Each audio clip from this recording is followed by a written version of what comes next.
欢迎来到新兴消息频道，请订阅频道，所以大家不要错过当天最热门的新闻。我们今天的时事通讯包括以下内容：冯绍峰屡闹绯闻，陈晓不悼念岳父；赵丽颖选男人的眼光真不靠谱吗？女人选男人，求的是生命的圆满。赵丽颖曾经选过陈晓，选过冯绍峰，如今看来似乎远不如他优秀的两个男人。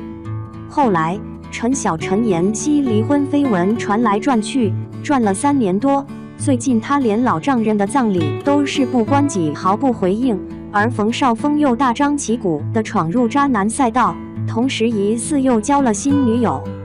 很多网友看到这里不禁感慨，赵丽颖选剧本的眼光独到，可是选男人的眼光是真不咋地啊。越问我不这么认为，赵丽颖选男人的眼光其实真的不差，她从一开始就清晰地知道自己要的是白马王子，而且她也是与时俱进地认真考虑过白马王子的具象化标准，并且严格执行筛选。首先，她不是冲着钱，而是冲着人。虽然要的是王子，但是俗气的那种不要。所以像黄一鸣永远也得不到的王思聪和叶柯得到也和没得到一样的黄晓明，这般的风流阿哥们，永远也别想收服我颖宝到后宫去顶替纯元。肉眼可见，作为同事的黄晓明平时没少被颖宝对开，但是颖宝嫁冯绍峰之前说过绍峰哥是白马王子。其次，白马王子真的是比较抽象的概念，越抽象要求其实越高，可冯绍峰却把赵丽颖的抽象要求具象化成了一个地球人。金星，你理想中的白马王子是什么样子？给我们描述一下。赵丽颖之前有想过很多，但后来就这个愿望总实现不了。金星，难道地球上就没有这个人吗？赵丽颖就是心里每次都会有这样一种想法，要不然就是阳光呀，要不然就是一定要长得帅，要不然就很幽默。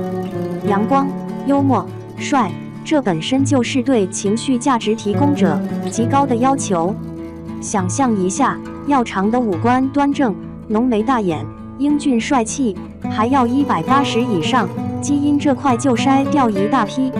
然后阳光热情，能演漂亮戏，能逗乐聊天，这能量的很足，身体条件的相当好啊。结婚后吗？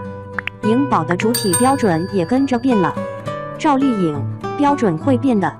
金星，如果说你要找个男朋友，什么样的男朋友？就一个特质的话，赵丽颖，我现在比较发现了一点挺重要，就是承担责任感。说到责任感，陈晓的责任感真的不靠谱吗？2015年陈晓热烈求婚，陈妍希成功，2018年就各种冷漠疏离无互动，据传分居已久状态。最近陈晓在岳父去世后也未去台湾悼念，反而一直滞留在内的，在北京机场被拍时一身松弛。这是陈晓一向凭自己的喜好来做事过日子的陈晓，只要不爱了，说翻篇就翻篇了，态度绝对鲜明，就不掖着藏着，不管是对赵丽颖还是对陈妍希。有网友说，不管过去关系如何，当初也曾经深爱过。岳父去世不去悼念，还出席商务活动，也太冷血了，有违做人的道义。陈晓这方面的道德感确实不高，但是这与责任感有关吗？悼念岳父也不是他法定必须做的事情，何况他们俩或许已经结束了这段婚姻。尊重自己的内心，无论大小事，真实表达自己的情绪与想法，才是真正有责任感的体现。否则，两人关系的发展会越来越扭曲。所以，越问我更认同下面这位网友的观点：如果不爱了，就不要硬牵扯，这也改变不了什么。即使陈晓去悼念，也显得假惺惺的，不如不伪善，该干嘛干嘛。于赵丽颖，陈晓先提分手，也没有更多浪费双方的时间和感情，这是对自己和对他人负责任的态度。那冯绍峰的责任感靠谱吗？靠谱过头了。顾家沾人还会照顾人，这些或许是当年他吸引赵丽颖结婚的关键特质，也正好是独立到强势、事业心俱强的颖宝所欠缺但又想拥有的人格品质。曾经李湘问冯绍峰最大的愿望是什么？冯绍峰回答：我觉得就是健康快乐。其实我觉得可能每个父母都是这样，不是说一定要自己的孩子怎样怎样，他过得幸福开心平安是最重要的。我觉得我妈就是对我这点要求，我觉得她现在应该对我放心了，我很能够照顾好自己。冯绍峰是妈宝，但这也和爸宝赵丽颖刚好互补，两人结婚了，不是就该圆满了吗？没那么简单。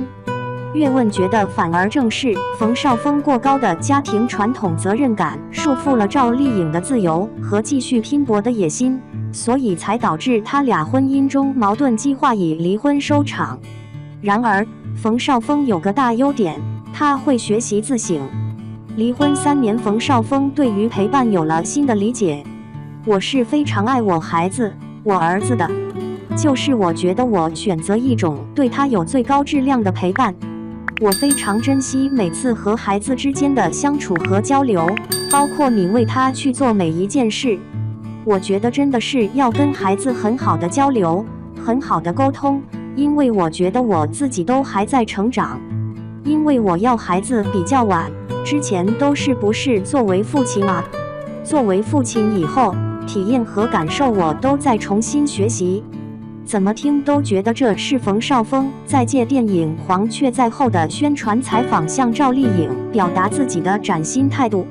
现在他又闯入电视剧的渣男赛道，本身也是演员的一种新尝试，而那些女友绯闻感觉更像新剧炒作。懂得自我成长，不固步自封，这是对自己和他人最负责任的态度。赵丽颖如是，冯绍峰亦如是。女人选男人求的是生命的圆满，然而天时地利人和同步凑齐太难了，就让时间来做决断吧。当下的我们自足自爱最靠谱，你怎么看？欢迎讨论。